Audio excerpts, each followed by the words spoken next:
اللہ جل شانہ اپنی صلاح کتاب میں ارشاد فرما رہا ہے کہ یا ایھا الذین آمنوا، ایمان والوں سے مخاطب ہے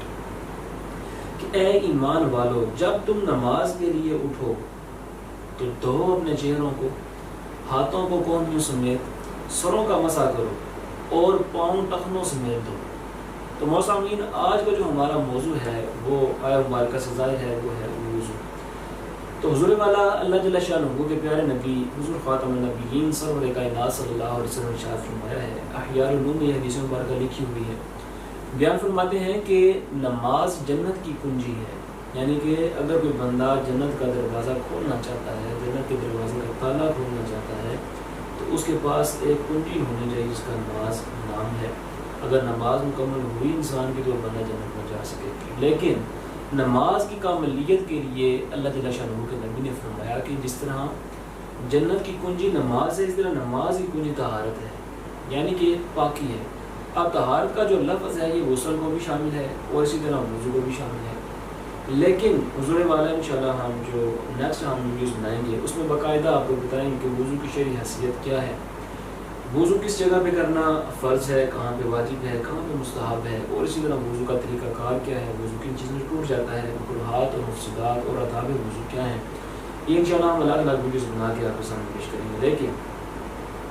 آج انشاءاللہ ہم وضو کی تاریخ یعنی کہ کیا حضور خاتم النبیین صلی اللہ علیہ وسلم کی شریعت میں ہی وضو ہے، یا جو انبیاء سابقین حضور خاتم النبیین صلی اللہ علیہ وسلم سے قبل تشریف لائے ہیں ان کی شریعتوں میں وضو تھا، تو آج انشاءاللہ اس کے بارے میں بات کریں گے۔ اس سے قبل معززین میں آپ کو بتاتا چلوں کہ وضو کا جو لفظ ہے یہ 3 طرح سے استعمال ہوتا ہے۔ ہمارے عوام میں بعض اوقات غلط عام کچھ چیزیں ہو جاتی ہیں، کیونکہ جو اصل ہوتی ہے ہم اس کو چھوڑ دیتے ہیں اور اپنی طرف سے جناب اپنے کچھ الفاظ جو ہیں ہماری زبان پہ چڑھ جایا کرتے ہیں جو کہ استعمال کے اعتبار سے، مکمل کے اعتبار سے غلط ہوتے ہیں۔ لیکن وضو جو ہے یہ 3 طرح استعمال ہوگا، وضو، وضو اور وضو۔ اب وضو وہ عملی نمونہ، وہ پریکٹیکل جو ہم ہاتھ دھونے سے لے کے پاؤں کو ٹخنوں سمیت دھونے تک کا کرتے ہیں، اس تمام عملی کام کو ہم وضو کہتے ہیں، یعنی کہ واؤ کے اوپر پیش دیتے ہیں۔ اسی طرح حضور والا اگر واؤ کے اوپر ہم زبر دیں تو پھر اس کا مطلب یہ ہوتا ہے کہ وہ پانی جس کے ساتھ وضو کیا جاتا ہے تو اس پانی کا نام وضو ہے۔ اگر وہ ہم واؤ جس کے نیچے زیر دے دیں وضو بن جائے گا، تو اسے مراد وہ برتن ہے جس میں ہم پانی ڈالتے ہیں وضو کرنے کے لیے۔ تو پتہ چلا کہ جو صحیح لفظ ہے جو مکمل کے اعتبار سے ہمیں کرنا چاہیے استعمال، وہ کیا ہے کہ وضو۔ ہم نماز کے لیے کیا کرتے ہیں؟ وضو، نہ کہ وضو، ٹھیک ہے جی۔ تو حضور والا تاریخ جو ہے وضو کی، اس ضمن میں آپ کو بتاتا چلوں کہ نبی کریم صلی اللہ علیہ وسلم سے پہلے جو انبیاء آئے ہیں ان کی شریعتوں میں بھی وضو تھا،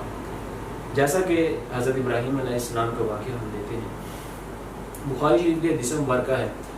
کہ حضرت ہریرہ رضی اللہ تعالیٰ عنہ راوی حدیث ہے، بیان فرماتے ہیں کہ حضرت ابراہیم علیہ السلام اور حضرت سارہ جو کہ زوجہ ابراہیم علیہ السلام ہے،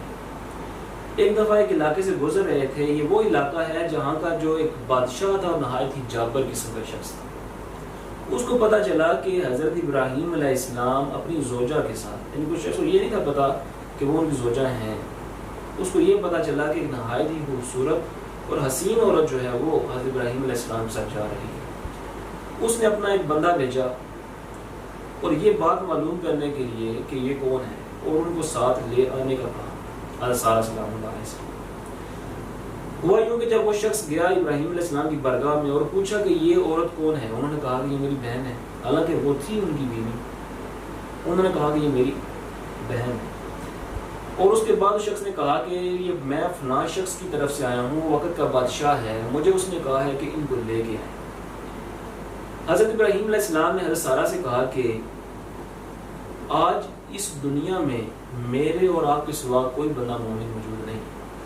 میں نے اس شخص کو بولا ہے کہ آپ میری بہن ہیں، اور اگر وہ آپ سے پوچھے کہ تم کیا لگتی ہو اس شخص کی، تو تم کہہ دینا کہ میں ان کی بہن۔ جب وہ بادشاہ حضرت سارہ علیہ السلام کو دیکھتا ہے تو ان کی طرف بڑھنے کی کوشش کرتا ہے۔ حضرت سارہ نے اللہ جل شانہ کی بارگاہ میں دعا کی، لیکن اس سے قبل آپ نے پہلے وضو فرمایا اور وضو کرنے کے بعد نماز پڑھی۔ نماز پڑھنے کے بعد پھر دست دراز سوال کیا کہ یا اللہ، میں تجھ پر ایمان لے کے آئی اور تیرے نبی پر ایمان لے کے آئی، اور آج تک میں نے اپنا آپ کسی کے سامنے ظاہر نہیں کیا ہے، اے اللہ تو مجھے شخص سے محفوظ فرما۔ اللہ جل شانہ نے زمین کو حکم دیا تو زمین نے اس شخص کے پاؤں پکڑ لیے، یعنی کہ اپنے اندر نگلنا شروع کر دیا، جھکڑنا شروع کر دیا۔ اس شخص کے منہ میں سے خر خر کی آوازیں نکلنا شروع ہو گئی۔ اور اس کے بعد جب یہ منظر حضرت سارہ نے دیکھا تو آپ نے اللہ جل شانہ کی بارگاہ میں دعا کی کہ یا اللہ اگر یہ شخص مر گیا تو لوگ کہیں گے کہ میں نے اس کو مارا ہے۔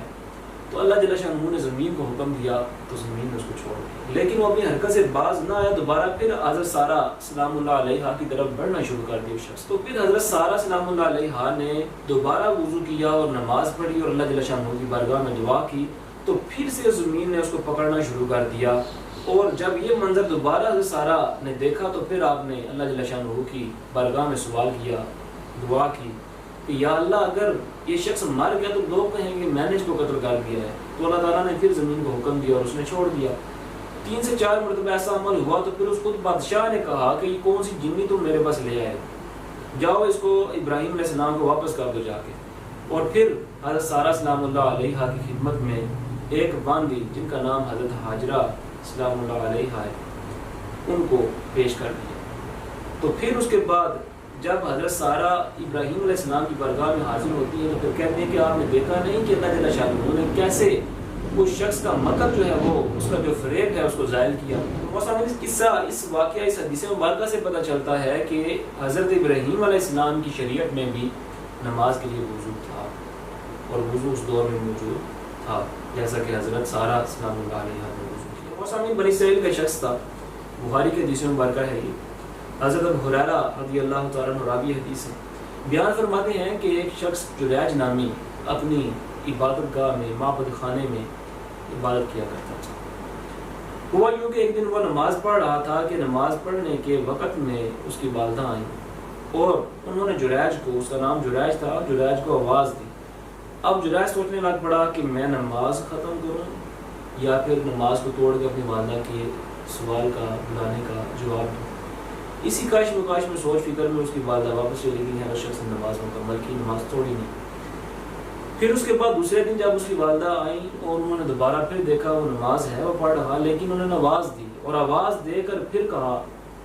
اے جریج، لیکن جریج نے پھر وہی کاش مکاش سوچ و فکر میں کہ میں نماز توڑوں یا پھر نماز مکمل کروں، وہ عورت پھر واپس چلی گئی۔ تیسرے دن پھر وہی معاملہ ہوا تو اس کی والدہ نے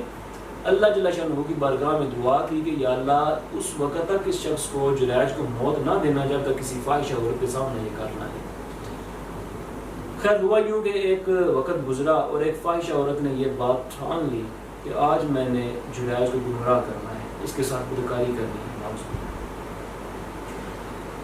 اب ہوا یوں کہ وہ جریج کو بدکاری کے لیے مائل کرنے کے لیے گئی، لیکن جریج اپنی عبادت میں مصروف رہا۔ خیر اس عورت نے اپنی خواہش پوری کرنے کے لیے قریب ایک چرواہا تھا جو کہ بکریاں چرایا کرتا تھا، اس کے پاس جا کے اپنی خواہش کو پورا کر لیا۔ ایک وقت گزرا، اس کے ہاں بچہ ہوا۔ اس نے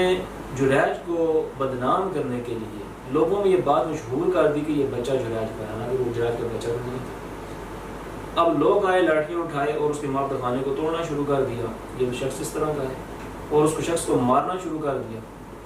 جریج نے پوچھا کہ بتاؤ ہوا کیا ہے؟ تو اس جو لشکر آیا ہوا تھا اس کو مارنے کے لیے، انہوں نے کہا کہ تم نے یہ کام کیا ہے۔ تو جریج نے کہا جاؤ بچے کو لے کے،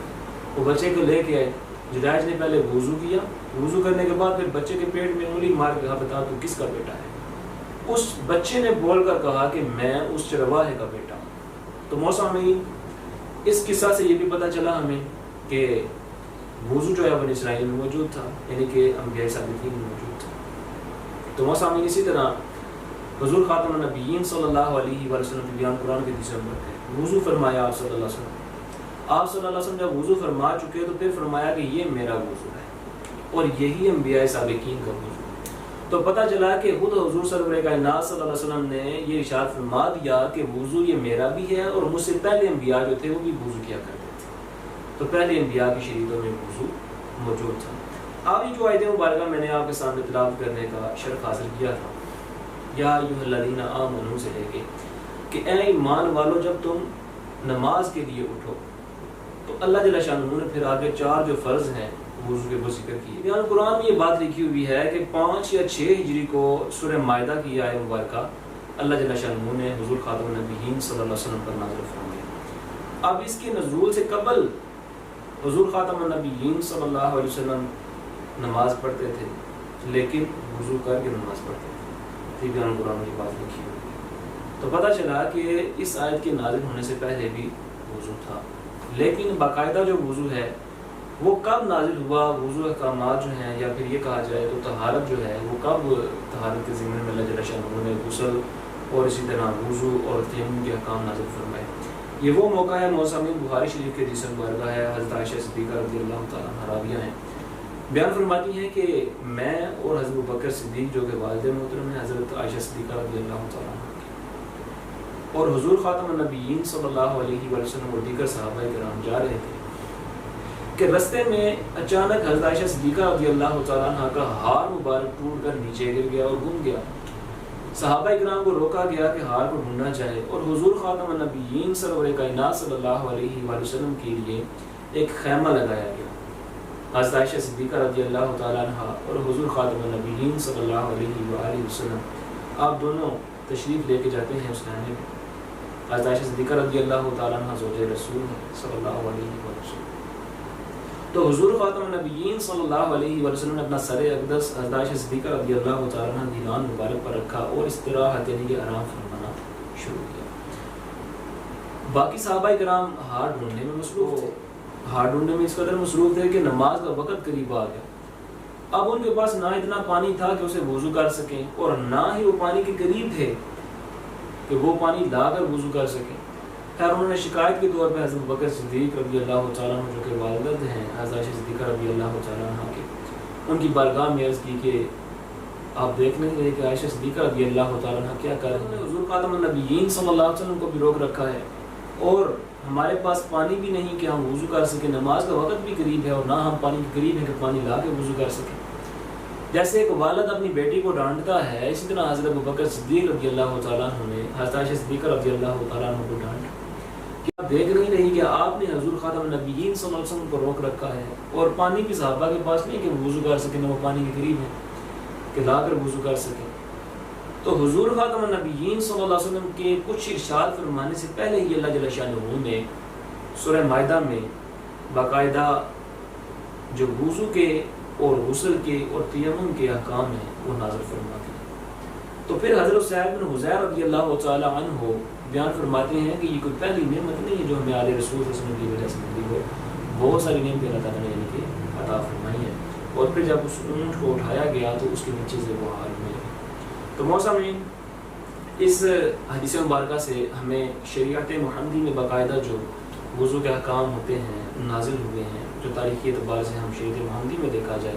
تو وہ ہمیں پتہ چلتے ہیں، لیکن جو وضو تھا وہ ان آیات کے نزول سے قبل بھی تھا،